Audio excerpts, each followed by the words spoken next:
addicted to motorsports my entire life. Worse than any addiction I would want for anything outside of motorsports. When I was 5 years old, I remember my father came home from an auction with a yard cart. For the next 3 years, I ran that thing around the backyard all summer. Destroyed my mother's backyard. So the racing bug bit me immediately. I cared more about racing than anything. It wasn't relationships, it wasn't friendships, it was going to the racetrack on the weekend. Foster & Friends is brought to you by Envision in Christiansburg and Salem, Virginia. Discover what sets us apart for all your eye care needs. Here's the coach, Bud Foster, and his co-host, Mac McDonald. 2002, he was the champion. 2005, he was the champion. Tony Stewart wins it. It's the NSB Radio Network, Foster & Friends with Bud Foster, who is going to be on a worldwide tour, and we'll talk about that at the end of the show, so looking forward to that. Last week, Bud and I had a chance to catch up with one of the greats, and Bud, hello, I hope you had a good weekend, but I'm excited to play back our interview, and I've heard a lot of it because I had to put some pieces together. How good was Tony Stewart? You spoke to his race team, Stewart Haas.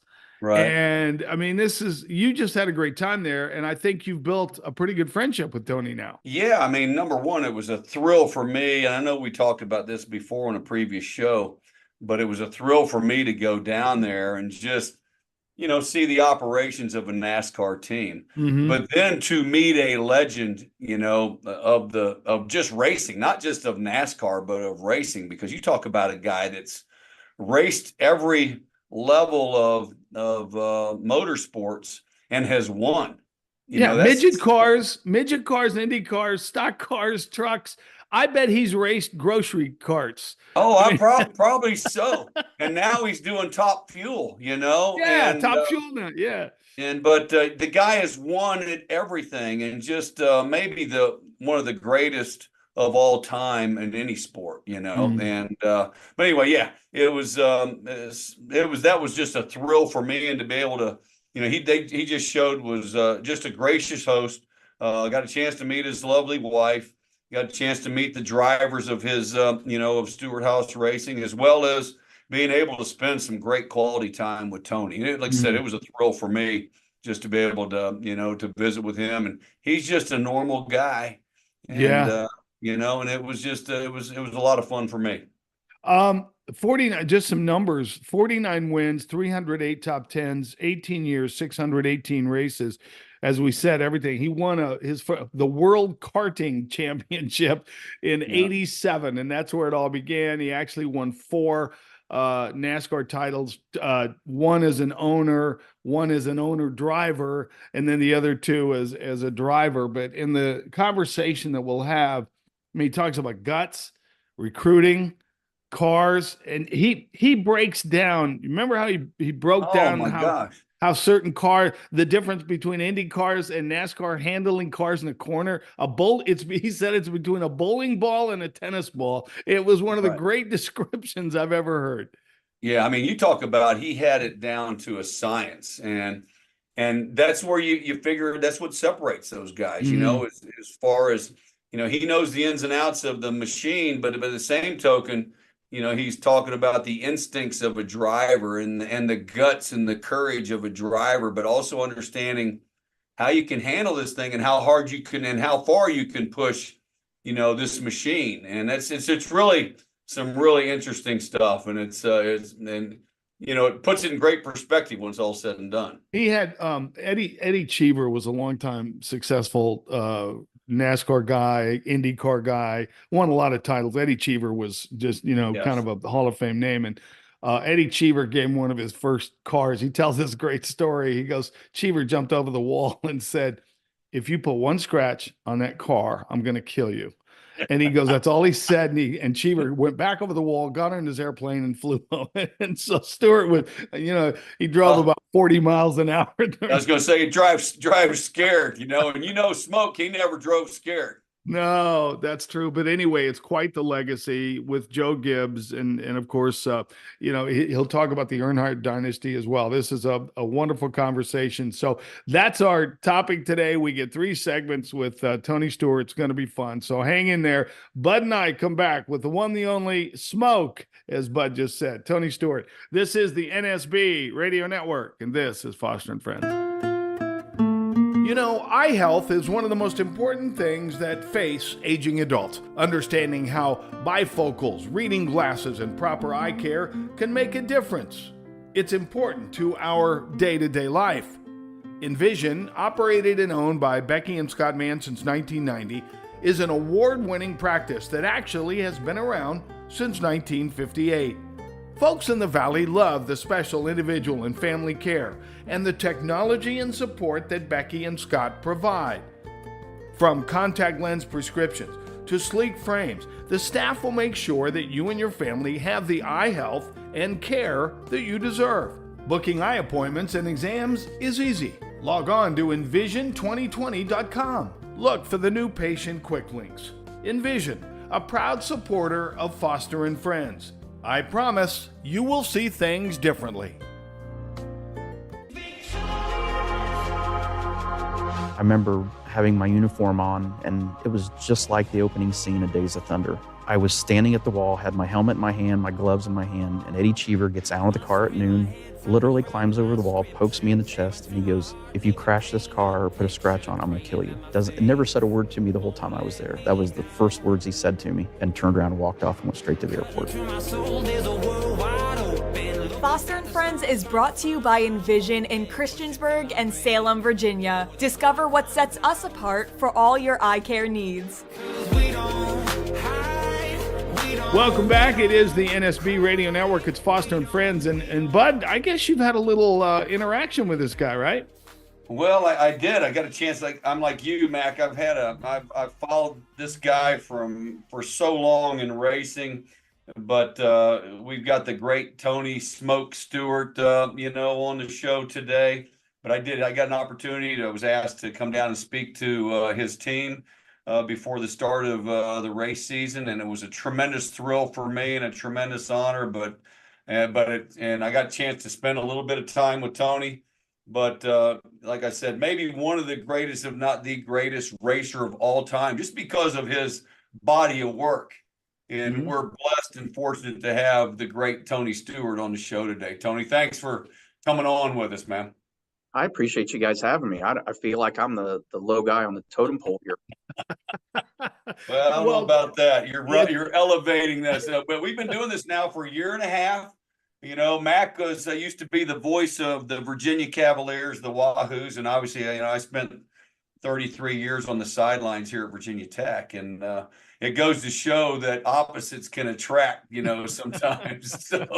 And we got paired together, and you can appreciate this. We got paired together in a golf tournament when we joined the ACC, and I was like, my God, who am I playing? I'm playing with a Wahoo, and but our cart looked like, we were an Animal House too. We had more cans and bottles, and we had a great time. And it's, we've had a great relationship and friendship ever since then. So I think that's the great thing to show you that can happen. But I think that's the great thing about golf is that there's a reason people drink a lot of alcoholic beverages on a golf course, because they're not good at golf.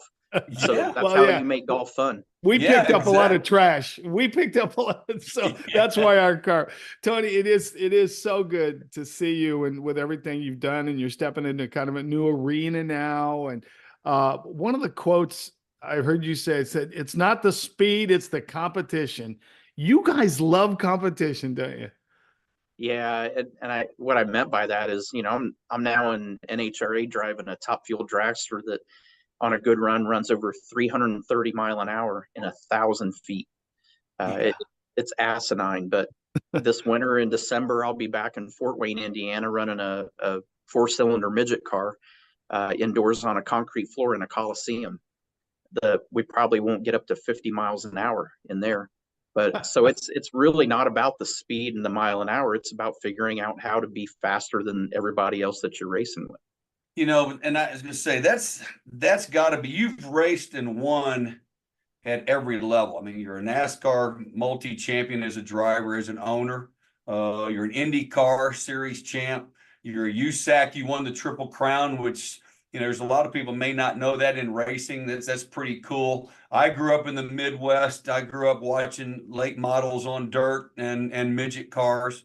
But now you're driving Top Fuel. Maybe the only thing you haven't driven, and probably you have because you're partnered with Gene, is a Formula One car. But can you describe, I mean, the difference of each of those, between closed wheel? I'm sure driving, you've heard the difficulties that people have driving from open wheel to NASCAR or NASCAR to open wheel. I mean, I know there's dangers and different things, but there's got to be a thrill. I mean, there's a thrill period, a rush period, but just the dangers and the excitement and the pitfalls and all those things, other than crashing, of driving those different kind of cars. And maybe what's your best? I know you're a big midget guy, but can you talk to our fans about that experience in each of those? Because you've done it at the highest level and been successful at the highest level, but they're all different. They are. By the way, I have driven a Formula One car. I got to do a promotion with Mobile One. Lewis Hamilton and I did a seat swap. So we took a Cup car to Watkins Glen. Team McLaren brought one of Lewis's cars to Watkins Glen for me to drive, and so we both drove our own cars, and then we swapped. And I drove his car 4 laps. He drove my car 4 laps. That was a pretty incredible experience. But it's exactly to the point you just asked. It's one of the things that I remember about driving the Formula One car there was they said, well, what was impressive about it? They thought it was going to be the handling, the acceleration. The Cup car accelerated harder than the Formula One car did. But what was really, truly impressive about the F1 car were the brakes and how far into the corner you could go before you had to get on the brake pedal, because it would stop on a dime. And so when I watch a Formula One race on TV and you see these guys crash into each other in a braking zone and on the entry to the corner, I understand why it happens now, because I used to go, these are the best in the world, and they can't get through the first corner or the first lap half the time. Well, there's a reason for it, because the braking zone is so short and the cars are so long. To get enough of an advantage to get beside a guy to get that position is really tough. Where a stock car, for example, at Watkins Glen, we have a much longer braking zone. The car is the same length, but the braking zone is so much longer that percentage-wise of how much time you have to gain that distance on somebody was a lot larger window. So whether it's a lighter car like a midget, the midgets that we drive weigh 900 pounds. The stock cars weigh 3,300 pounds. So all of that, whether it's open wheel or it's not even about whether it's open wheel or like a stock car body, it's literally about the tire size and the weight of the car are the biggest variables about it, and how much downforce does that car create. Those 3 factors are what change how the dynamic of the car, what you see and what you feel when you drive those. The lighter the car, I tell everybody the analogy of going to Indianapolis, for example, at the Indianapolis Motor Speedway, and imagine that you had a tennis ball and a bowling ball, and they're all 4 corners are 90-degree corners. So to make both of those objects change direction, the tennis ball, if I roll it to you and you were at the corner and then you had to make it change directions 90 degrees, you wouldn't really have to slow it down. It wouldn't take much effort to slow it down. You could pretty much swat it and make it change direction. You throw a bowling ball down there, what's the first thing you have to do? First thing you have to do is slow it down. Then you have to make it change direction and then get it to accelerate again by pushing it. So that's kind of the easiest way to talk about the difference in driving an Indy car at Indy and a stock car at Indy. So you can imagine that's just two of the multiple cars we've driven in our career, but every one of them has a different, it's like girlfriends.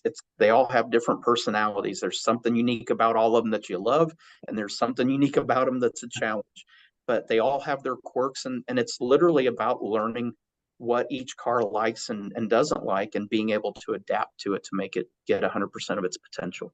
That might be the greatest analogy I've ever heard. I mean, Tony, that's incredible, because one of the questions I had that Bud and I talk about all the time. It's like, I guess, a quarterback or a golfer. What separates you guys? Guts, heart? I mean, I know experience plays, but what separates the good from the average in what you're doing?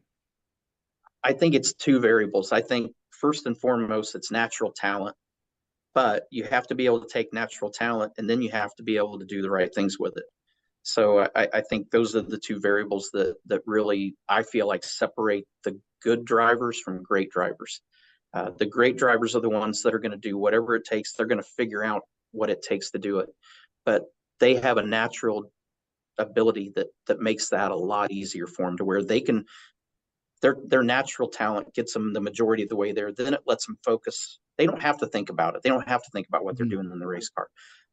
But the little bit of thing of strategy and taking care of tires, some of the other variables, it allows them to focus more on that aspect of it, versus there's drivers that I've raced with that are really good. And there are some that are great that didn't have the natural ability, but they had to work way harder on the rest of it to be a great driver. Or they have great instincts, maybe, you know, you kind of, that's something you can't put, it's hard to, you know, evaluate that sometimes. And sometimes instincts comes from experience and whatnot. But yeah, I think they all have heart. I think every driver out there has that desire and the heart to do it, but some of them don't have the same natural ability to rise to that level.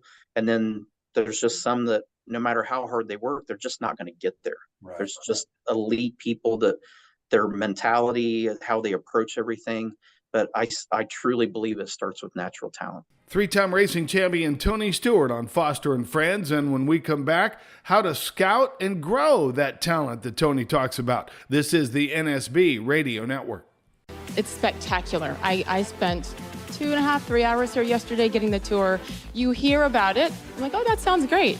And then you see it live, up close and in person, and my jaw was on the ground. We want to get people who are in the business to help you get to where you need to be. I don't want you to get an internship. I want you to get a job when you get this degree. Sage Steele and Dan Patrick. To see these students get it. You're on camera. Like when you start first day, we want you to know you're going to get training. You're going to be on camera. You're going to learn about podcasts. You're going to learn about producing. You're going to be able to edit highlights. You're going to go out in the field and report. All the things that you will do once you get into the business, or you're just starting in the business. We want it started now. There is no better place, and I attach my name to it. And if you're serious about this, we're serious about you. For further information, contact Full Sail University in Winter Park, Florida.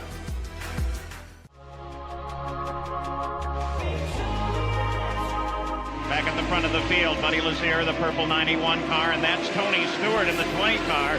That bright yellow and orange machine closing up, coming by, and Tony Stewart is going for the lead, and he's got it. Boy, there's the dream of the short trackers come true. I think there's a little bit of it that is constructive, keeps you from making really bad mistakes, but I never got behind the wheel of a race car and was scared to be in the race car. Foster and Friends is brought to you by Envision in Christiansburg and Salem, Virginia. Discover what sets us apart for all your eye care needs.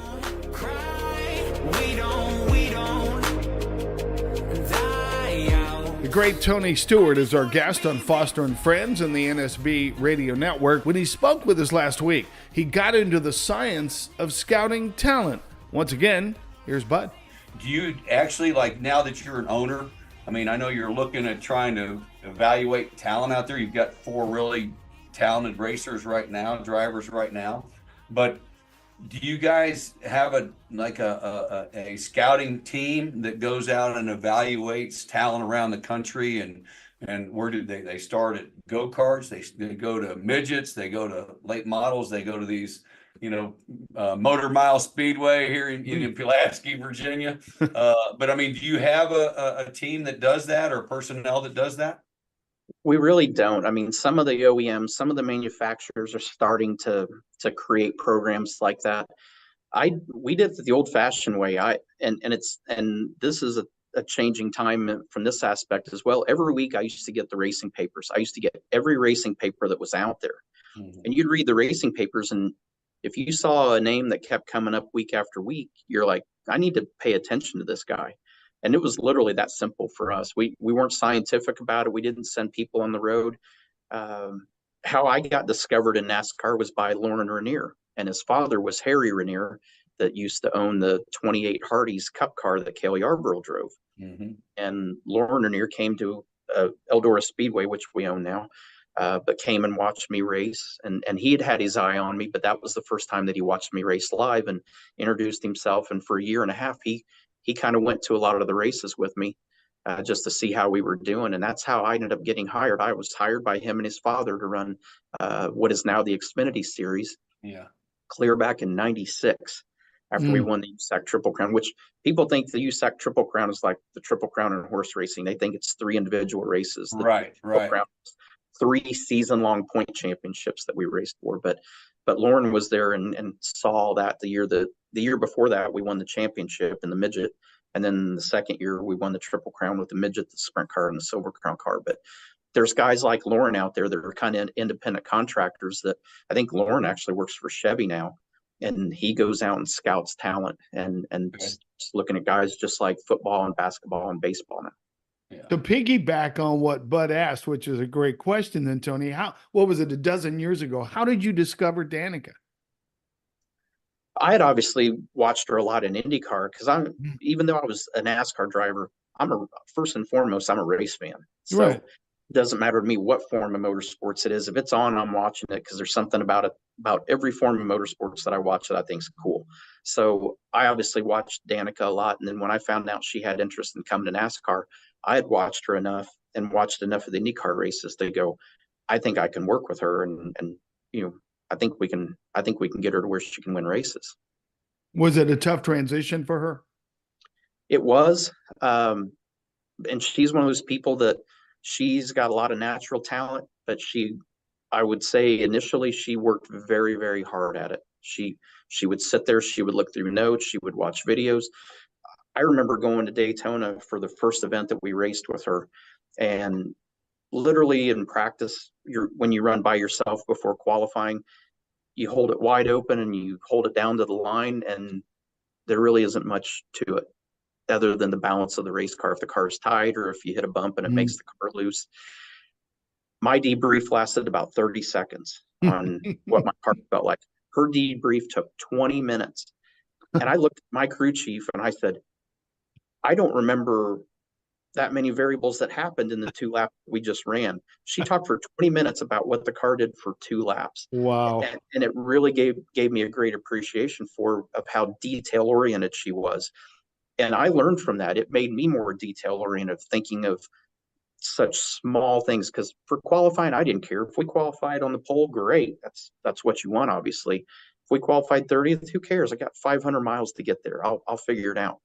So that was kind of my mentality. And so when she came to Stewart-Haas Racing, she kind of made me a better race car driver from that aspect of making me go, yeah, I do pretty good, but if I pay attention to all these little details, I can be even better. And as time went on and NASCAR kept evolving, the competition got tighter and tighter. That played a big role in it.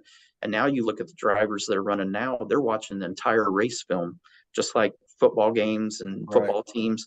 They're doing a lot of work away from the track to get ready for race weekend.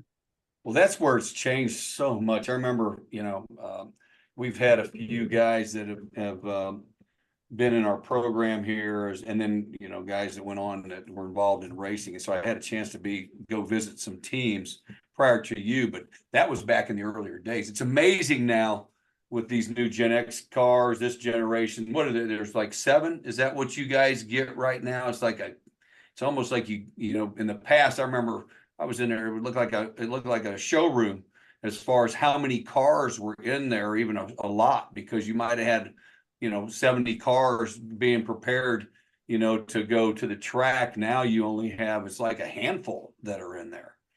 Yeah, they're kind of like erector sets now. I mean, you buy the pieces, you buy the parts, you just bolt it together, and you have small things that you can do. But back in the day, you're exactly right. I mean, we literally would have 3 super speedway cars, so 3 cars that would go to Daytona and Talladega. You had 2 road course cars. So it didn't take long to end up with 17 cars per driver. You had concrete cars, you had the car for Dover and Bristol. you had your short track cars, your intermediate track cars, your road course cars, super speedway cars. It didn't take long to have 17 cars for each driver in your stable. So I think that's kind of what this new generation car was supposed to help with, is that we didn't have to have as many cars. Yeah. But at the same time, I mean, you literally are handcuffed on what you can and can't do. You can't do anything. You can't lean against them. You can't do anything without making them where they won't pass tech. But that's how technical things are. It's we use scanners that we have inside the shop to literally scan to the thousandth of an inch. And that's how technical the sport is. You have to get everything you can get out of it. That's what I love about it. That's what I love about all the way you guys can figure that out. Like your dragsters, and you have to tear down the engine and build it back up, and you throw it into a computer, a chip, and you go, oh, this piston is not firing at 100%. I mean, Tony, that's what's amazing. What did Bud Foster, the day he spoke to your team, Bud wouldn't tell me, he blew this off. What did Bud tell your team? What does a defensive coordinator of the year, one of the greatest to ever do it, what did Bud tell your team? He talked about the lunchbox. Come on, man. Of course he did. Yeah. The wind found it. The lunch pail. Of course he did. So, I think at the end of the day, what was exciting for me as a car owner, and it's hard. I mean, the same person comes in and gives the same speech. It's hard to keep the guys motivated that way, because it's not something new. When Coach came in and spoke to the group, when those guys left that room, their shoulders were back, their heads were higher. I literally immediately saw a difference in the race team, and that's carried for a long time in our shop. I mean, they have not forgot that, and that's something I'm very appreciative of, because I'm a race car driver. I don't think I'm the best leader, but I was good at what I did driving race cars, and then became a car owner, and I do the best I can as a car owner. I'm not a Coach Gibbs. I'm not a Rick Hendrick. I'm not a Richard Childress. I don't have that management and leadership style that some of those guys have, but I just have old school ways and get in and dig and get dirty and do what we have to do. But sometimes you need to bring somebody in that has a different perspective that can motivate these guys. And that's exactly what Bud did when he came in. It was a great day for our organization to have him come in and speak to those guys. Well, I appreciate that. I really do. And it was a thrill for me, just being a race fan and being a Tony Stewart fan. But, you brought that up, and, just in all your experiences, and you just mentioned some outstanding people on the track, but those guys you mentioned too, and even, with Coach Gibbs, with Gene Haas, when you start with Indy, with John Menard, who you worked with, or drove for. I mean, those guys not only were successful at the track, and you were a big part of that, but successful off the field in their own business. And Coach Gibbs is different, but those guys, I'm sure you were able to get bits and pieces of their leadership, and maybe that's what kind of guides you through your path now as a leader as well. I mean, obviously you've been around some really impressive people, and I'm sure they did make an impact on you in a lot of different ways. Yeah, I would say there's three people that really I feel like have shaped my adult life, and I was one of those. I was one of those people that, on paper, I was a grown man and an adult. Inside my head, I was not. Yeah. But there were three people that I will tell you that have absolutely shaped my adult life, and that is Joe Gibbs, it is Johnny Morris from Bass Pro Shops, and it's Mike Helton, who was the president of NASCAR for a long time. Those three people have really shaped my life and been the biggest influences in my life. And I would say probably Coach Gibbs more than anybody, because of the amount of time I got to spend with him. But if I had not driven for Joe Gibbs, I would never have became a car owner in sprint car racing. I never would have became a NASCAR owner. I never would have probably bought a racetrack and been a racetrack owner and a series owner. I would not done any of those things without what I learned from Coach, because it wasn't just about what we did at the track and what we did at the shop to get ready to go to the racetrack. There were a lot of things life lesson wise that I learned from him as well. I would say the same thing about Mike Helton. He was, poor Mike. I mean, I got called to the NASCAR hauler more times than I would like to admit. And I got called so many times that I had my own designated seat when I went in there. Like, look, you can go, you're in my seat, and people would move. So, but those guys, there's, Johnny Morris, great example too. I mean, Johnny's one of those detail-oriented guys. If you ever go to a Bass Pro Shops or a Cabela's now and look at how spectacular they are, you can go through a store 8 or 10 times and not see everything. Right. But Johnny's like the Walt Disney of the outdoor world. So you think about those three people and being able to spend time with those guys, it really shaped me, I feel like, into who I am today as a person. They call him Smoke. 3-time NASCAR champion Tony Stewart is our guest on Foster and Friends. When we come back, the celebrity racing experience. Bud and Tony get into the conversation. We'll return right after this. Hi, this is Bud Foster, co-host of Foster and Friends and former Virginia Tech football coach. When I brought the famed lunch pail to our team, it symbolized teamwork. The word win stood for what's important now. The Lunch Pail Defense Foundation realizes the importance of helping others. Our foundation is a nonprofit corporation that helps fund academic scholarship for eligible high school students from the New River Valley and Roanoke Valley areas. Since 2009, the Lunch Pail Defense Foundation has raised nearly $400,000 and awarded over 40 individual scholarships. We also support an organ transplant program in conjunction with Duke University Medical Center. For information regarding corporate sponsorship or becoming an individual supporter, log on to our site at lunchpaildefense.com. It's always been important to win, especially when we're helping others.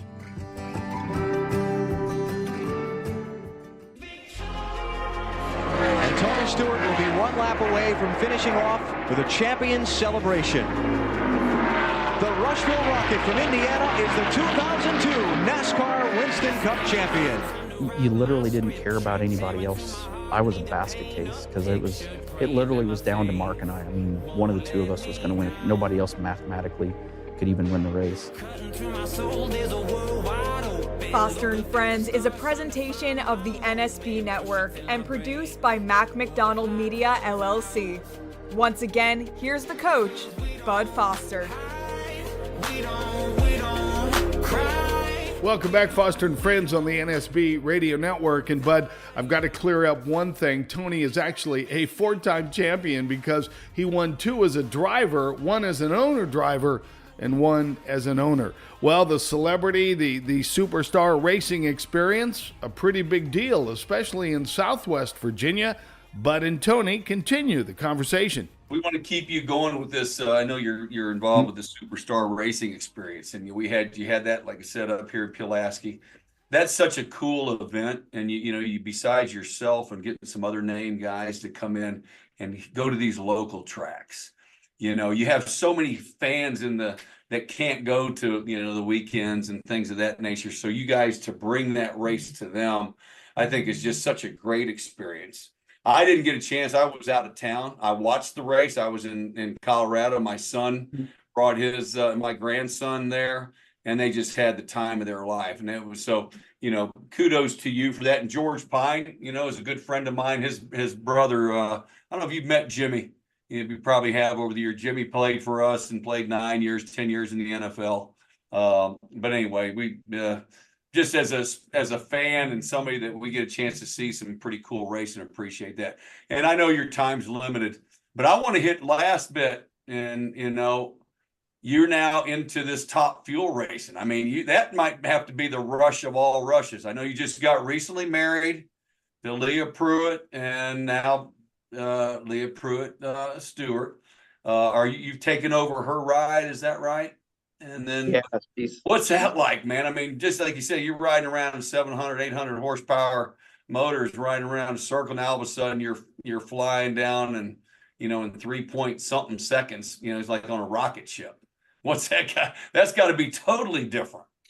Yeah, I think the Cup cars now are around 600 horsepower plus or minus, and you trade that in for I went back to sprint car racing when I retired, and those are around 900 horsepower. Oh wow. Now I went from sprint cars at 900 horsepower to a car that's just short of 12,000 horsepower. Oh yeah. and the ride is less than 4 seconds. And when I started driving it, they have different cones that read the increments of time during the run, and one of the notable cones that you'll see on the racetrack or block, it's an orange block on the track, is at the 330-foot mark. So it's a third of the way into the run. When I started driving the car would be at 330 feet. My body is in the same car at 330 feet. My brain is back at 200 feet. What the hell is going on here? And what are we missing? So it was pretty cool. I think that was, when you asked about all the different cars, and you have to think about all the different things that it likes and dislikes. One of the unique challenges that I had driving the dragster was literally getting my brain to learn to process the information as fast as it was coming into me. Yeah. It was something I wasn't used to. I was always used to, every race car I drove was always rolling when you hit the gas. You were looking the direction you were going, where now with the dragster, you're sitting there on the line. Your eyes are either up to the right or up to the left, depending on what lane you're in, looking at the tree. Mm-hmm. And you're hitting the gas and you're moving before your eyes even get centered back up. So you can imagine driving a car that has just short of 12,000 horsepower. And in 60 feet is the first time zone that we go to. In 60 feet, we're already running 100 miles an hour. In 60 feet. That's amazing. And my brain, trying to get your brain to catch up to that, it's kind of important. Yeah. Yeah. But like anything else, if you want to learn how to bench press 400 pounds, you don't just sit there and grab 400 pounds and try to bench press it. Your brain is the same way. It will learn. And I'm not a scientific guy by any means. I'm very, very simple and basic guy. But when I learned that they say that we use 18% of our brain, I'm like, who figured this out? And how do they know it's 18%? Well, wasn't 20% close enough, but we got to sit there and go, well, it's really 18%. I want to know who figured it out. But honestly, after driving this car and what I've went through in the learning stages of learning how to drive a top fuel dragster, I truly believe that. I truly believe we don't use 100% of our brain, but your brain can sit there and learn. And I went to a drag racing school in Bradenton, Florida, and went for 2 days, left there.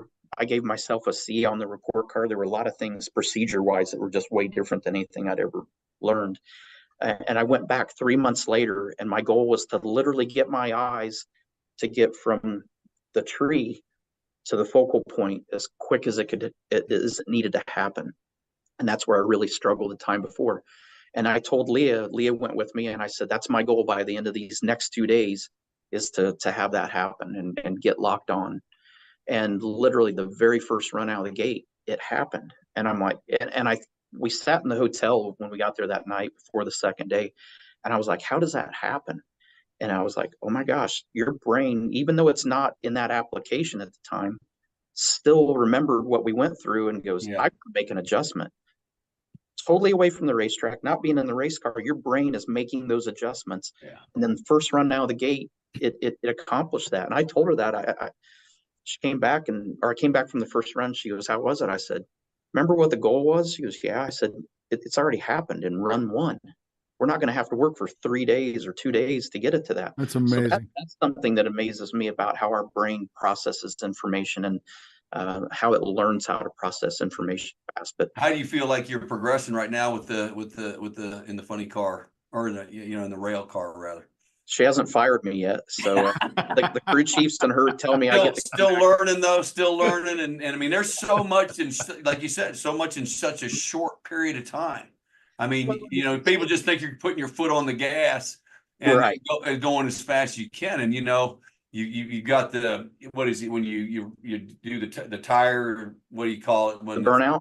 Well, you do the burnout, but when you and I don't know all the terminology, and when your tires chatter or whatever, where you when they shake, when you get your shake, 'cause that's when you lose your grip and everything like that. But you got to learn that whole process. It's just not putting your foot on the gas. I mean, there's technique to that, even when you're talking about in split seconds or less than that, in tenths of seconds. As a race fan, when I started watching drag racing, I thought, all right, they fire the motor up.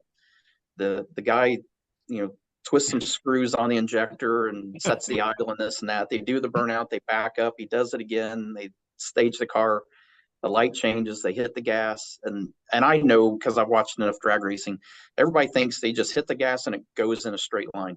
there is hardly ever a run that the car goes in an exact straight line. And if it does, it's normally a really slow run because the tire's in a controlled slip all the way down the racetrack. So it's not spinning, but it's slipping. It's not one-to-one with the road like our street cars are. Yeah. It is in a controlled slip all the way down the racetrack. So when you have a good run and a normal run and nothing goes wrong, that's fairly easy. It's the variables of when a cylinder goes out. And you think about it from thrust. If you've got 4 pipes on each side and now you've taken one away, 4 is going to beat 3 every time. So whatever side that hole goes out on, it pushes the car that way. So you have to be ready for that. Yeah. Cylinders go out, all kinds of different things can happen. The tires can spin. When we're in our qualifying runs, if it does anything, you just lift and abort the run. In eliminations, it's about getting to that finish line first. So if it shakes the tires or if it spins the tires, the driver has to do extra work and get the tire caught back up, get back in the gas or reel. You have to make split-second decisions on what the action is to correct it, or can it be corrected? And you have to do that in milliseconds. I stood on the starting line at